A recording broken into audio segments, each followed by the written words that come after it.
Okay, so for the next method now, basically I'm going to be plotting within a rectangle for this particular method. So I've got my major and minor axis, and they give me obviously a height of a rectangle and a width of a rectangle. So first of all, I'm just going to draw in the triangle that's required. So the outline of the triangle, just using a grey marker here to mark in the triangle, or the rectangle I should say.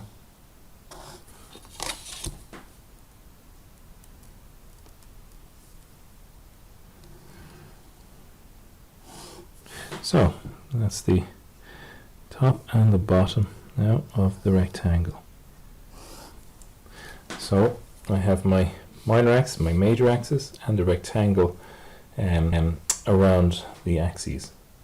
Okay, so what I then do is I divide obviously the lines. So the top line and the side line I'm going to divide into a number of equal spaces. So the way this works is, right, if I divide this, say this length here now is 50 millimeters on one side here of the major axis. So the overall, the major axis is 100, half the major axis is 50.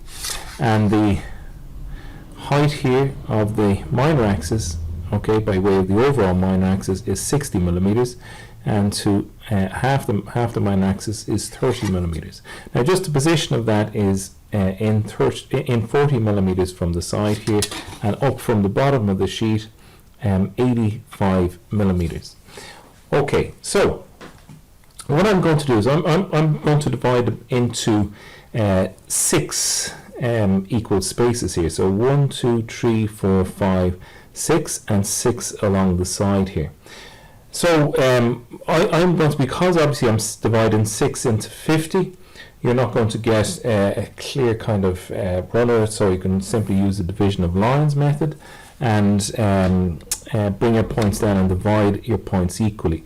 So I've done that on both sides here in pencil, on the top side and on the side of the rectangle here, and I've divided the height by way of the minor axis into 12 equal spaces along the whole minor axis, and on the major axis on the top here I've divided into 12 equal parts here, again using the division of line methods.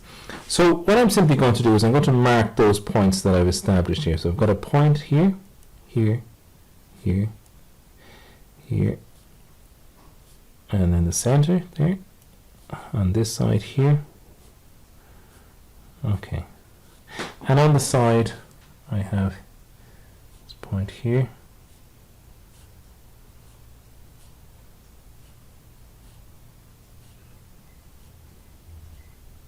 all the way down. Now what I'm going to simply do is I'm going to index those points. So if I give the overall, the rectangle itself, okay, just by with the top part here, I can give this point here, point A. Let's use a pen here, maybe a darker pen. So point A here. Okay, so that's point A here. Then point D here in the center. And then the other point, point B here. That's point B there. Now, I'm going to then divide, well, just label these, sorry, this point here. So A, B, D, E, and F. So the last point, point F there. And so that's just on the top part here. So I'm going to divide then these particular divisions that I've marked out. So 6 on each quadrant here, 6 here, 6 here, 6 in the bottom, 6 across, 6 across, 6 on the side here. Okay, so I'm going to index those. So I'm going to give this point 1, 2, 3, 4, 5, and the last point here, point 6. Okay, and then on the opposite side here I've got point 1, 2, 3, 4, 5, and then you've got 0.6. I'm not going to leave 0.6 out there for the moment, right? And I'm simply doing the same on the other side. Now I'm not going to index the other side, I'm just index this side here just to show you how this works. Okay, so again I'm just going to use a grey pen here just to mark the points. So I'm going to go from point A here to point 1, point A to point 1.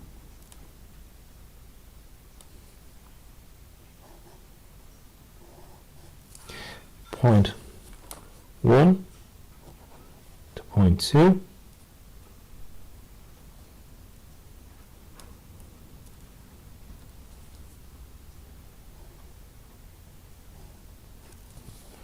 point 2 to point 3,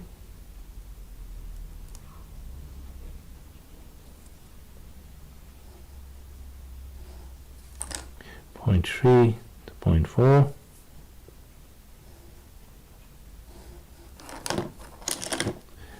point 4 to 5, and then from point 5 to point 6. Now the other side of that I can simply do the exact same on the other side. Okay, I'm replicating what I've done here, okay, onto the other side here. Now I'm not going to index, I'm just going to follow the points. So the points here are here on the side.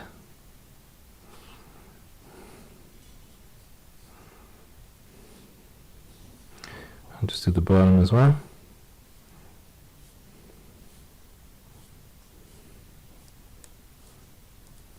Now, again, I'm just replicating what I've done over here, I'm doing over here. So,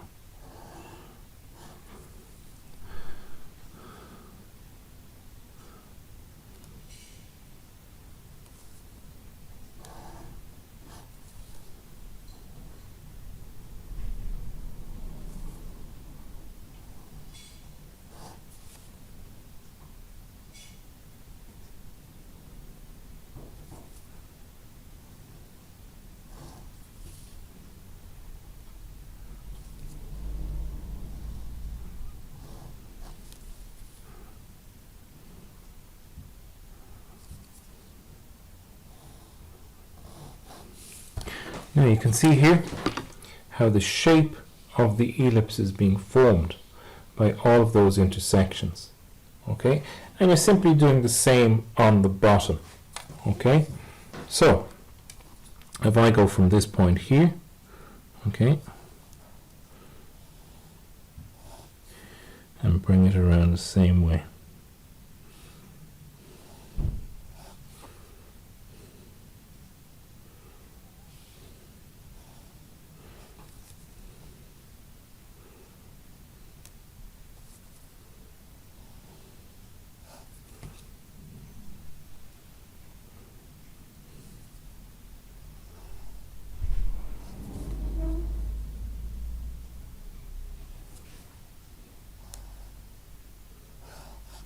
So I've got this part here, and again the same way. So you can see now how the shape of that ellipse works around here. Okay, so all you simply done, if I wanted to just frame that inside all of those points, those lines, I get the shape of the ellipse. For this method, we've got the major axis and the minor axis. Now, what I'm going to do is I'm simply going to divide that up into basically a number of equal spaces. So it's 100 millimeters, the major axis, so I'm dividing that into 10 millimeter intervals, so 5 spaces each side.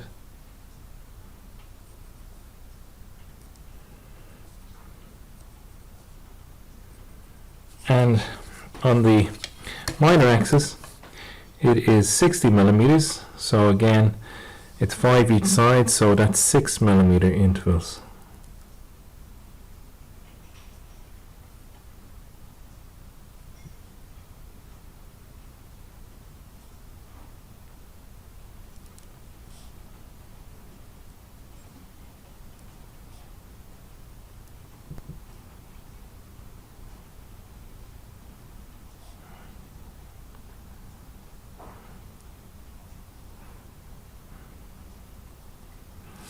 Okay.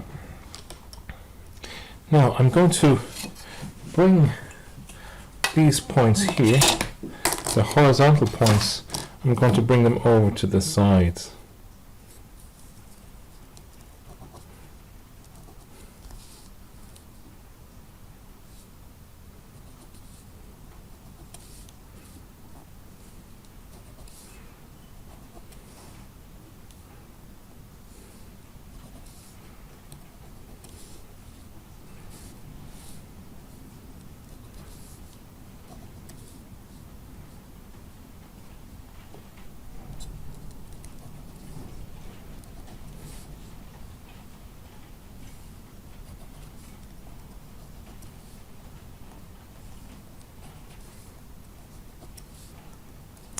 Now, I'm just going to put that in grey, using a grey pen here. So first of all, I'm just going to put the two sides in place.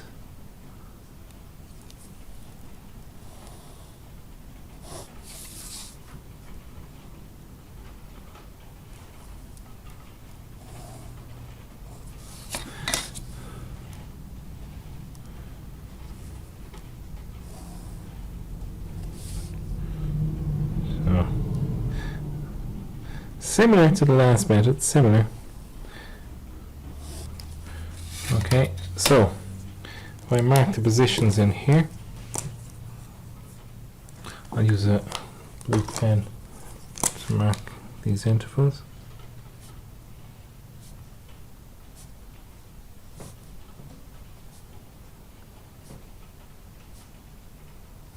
And on the sides here, intervals here.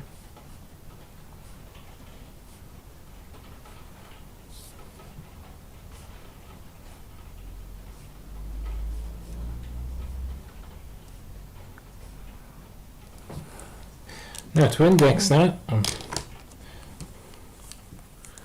okay, so I have points A, use black pen, point A, point B, point C, point D. So AB is your major axis, CD is your minor axis. Now the box itself, we've got point E, the rectangular box, F, G, H, and now my points. So I've got point 1, 2, 3, 4, and then the opposite way, I'll just keep this as O. So then I have point 4, 3, 2, and 1, and then from E here I have point 4, 3, 2, and 1.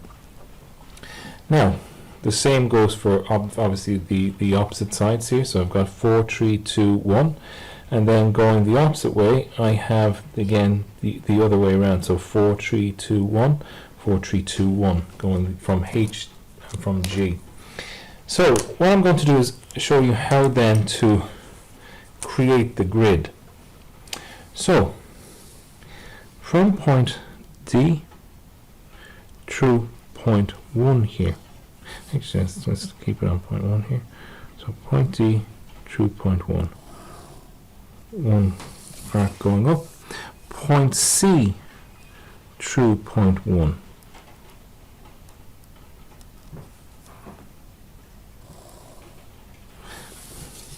then point D through point 2,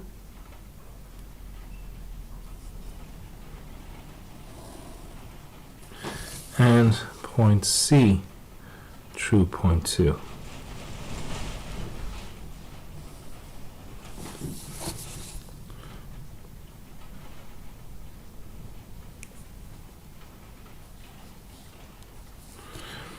Point D through point 3.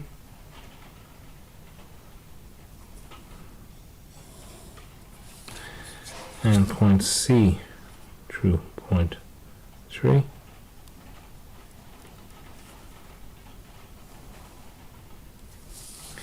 Point D through point 4.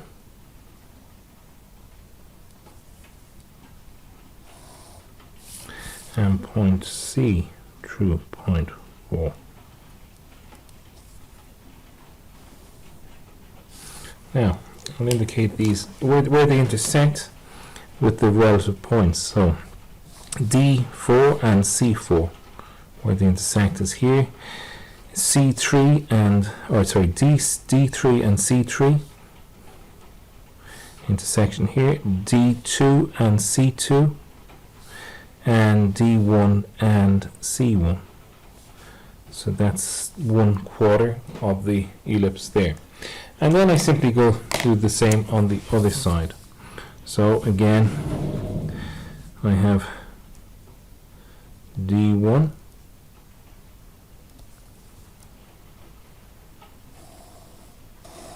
now, just for expediency's sake, I'm just going to do this as quickly as possible here. So D2,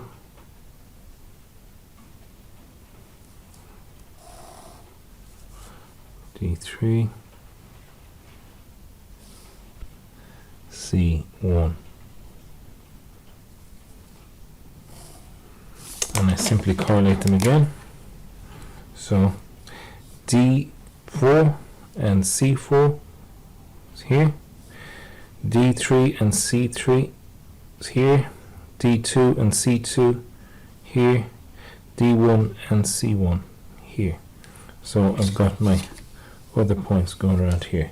And then I'm simply doing the same on the other side. So again, if I go through then, instead of using D, I'm using C here and going through the horizontal. So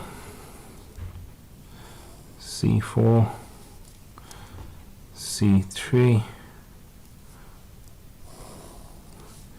C2, and C1.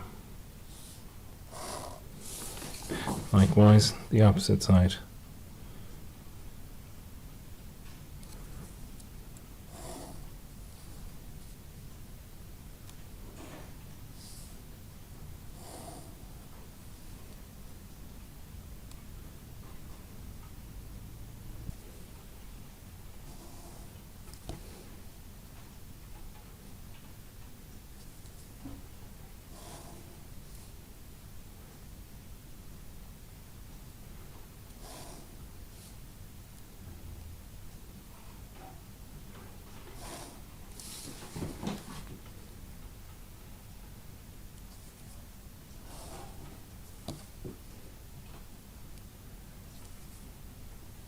So there are all the points of the ellipse established, and what I'm simply going to do is connect those points in order to show what the ellipse looks like.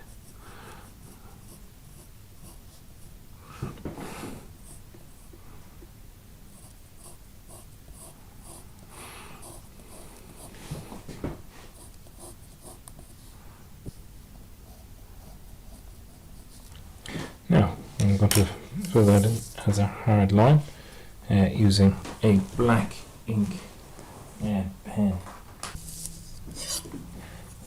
Okay, so that's the ellipse drawn in with that method, and basically that is the intersecting lines method. Okay, so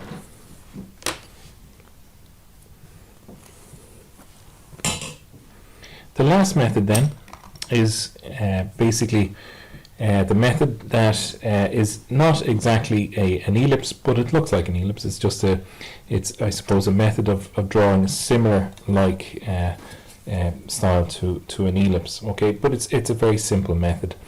So what you have here If you are only given the length of your major axis, which I'm given at the same length as the previous ones, so 100 millimeters is the length of the major axis here.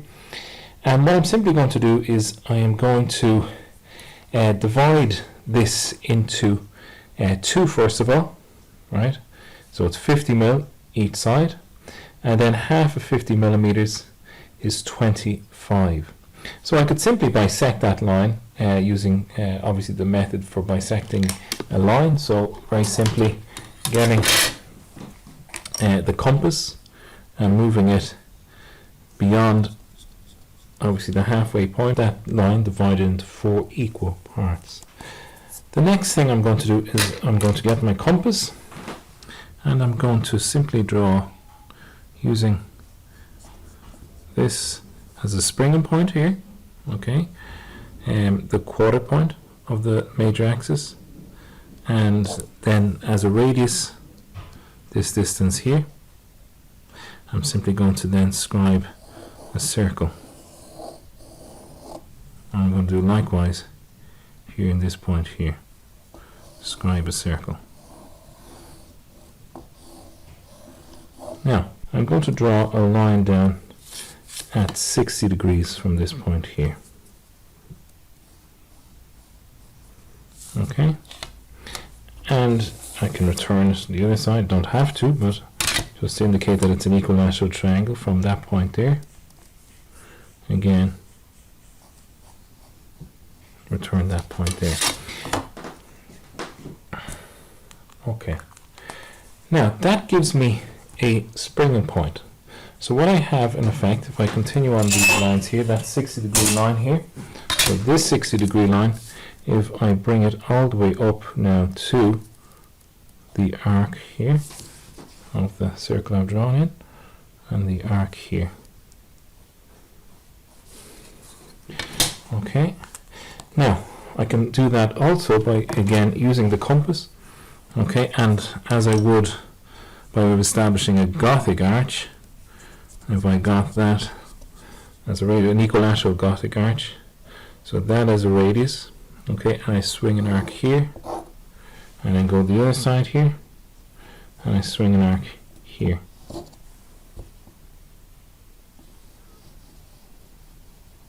Again, it gives me this line, this point here, which is a 60 degree from the two springing points there. So what that gives me now is a joint line here, here, and it gives me a springing point for one arc here, and then I've also got my radiuses here and my circles for the other part of the arc. Now I'm going to just show you how this particular one works here. So at that point there, okay, I am going to scribe an arc. Now remember, I don't have a minor axis, so there's no height, so that's going to be the top of the top of the minor axis here on the ellipse. Then well, it's a false ellipse. This is referred to as a false ellipse. So, and then I have my circle here and my circle here. Now I'm going to draw that in black ink using a French curve. Okay, so this is the false ellipse. I'm just going to draw in the two circles here in green. Okay.